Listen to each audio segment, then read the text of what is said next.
வணக்கம். உங்கள் அன்பு தோழியின் ஆரோக்கிய உணவும் அற்புத வாழ்வும். இன்றைக்கி நாம் ரவா கோதுமை இதை வச்சு ஒரு அழகான சூப்பரான டேஸ்டியான ஸ்வீட்டான அப்பம் தான் செய்ய போகிறோம்.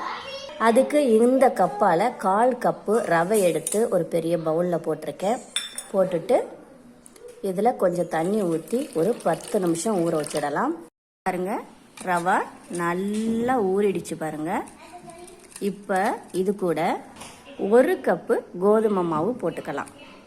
அடுத்ததாக இது கூட 1 கப்பு இட்லி மாவு.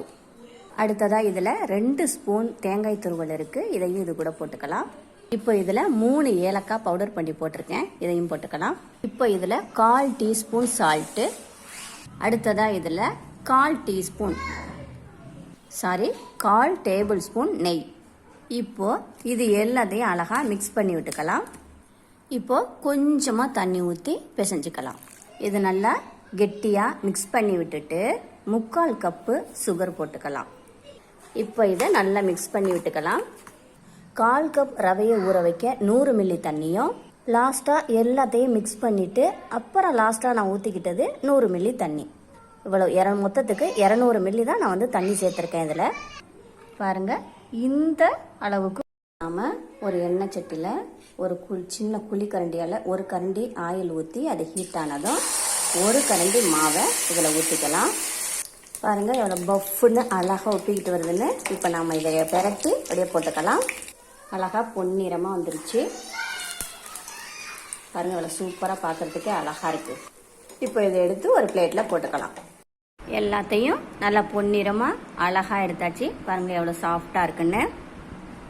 2 பிச்சு எடுத்துட்டேன். நல்லா சூப்பராக சாஃப்டாக சூப்பராக இருக்குது, நல்லா டேஸ்டியாக இருக்குது. நல்லா அந்த நெய் மனம் நல்லா கமன்னு நல்ல டேஸ்டியாக இருக்குது. கோதுமையில் பார்த்தீங்கன்னா கொலஸ்ட்ரால் கம்ப்ளீட்டாக இல்லை, அதிகமாக சாப்பிட்டா எனர்ஜி கம்ப்ளீட்டாக இல்லை.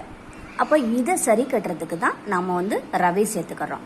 இந்த ரவையில் பார்த்தீங்கன்னா vitamin A, vitamin D, vitamin E, vitamin K, B2, B6, B12, C இவ்வளவும் இருக்குது.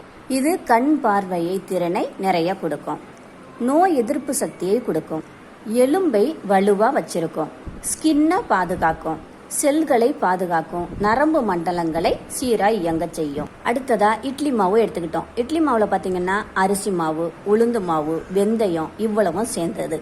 வெந்தயம் உடலில் உள்ள சூட்டை தணிக்கும், உளுந்தும் அதே மாதிரி உடல் சூட்டை தணிக்கும், எலும்பை நல்லா வலுவாக வச்சுருக்கோம், ஸ்கின்னை ஷைனிங்காக வச்சுருக்கோம். இந்த அப்பம் உங்களுக்கு பிடித்திருந்தால் லைக் பண்ணுங்கள், ஷேர் பண்ணுங்கள், சப்ஸ்கிரைப் பண்ணுங்கள். மறக்காமல் பக்கத்தில் உள்ள பெல் ஐக்கானை கிளிக் பண்ணுங்கள். தேங்க்யூ.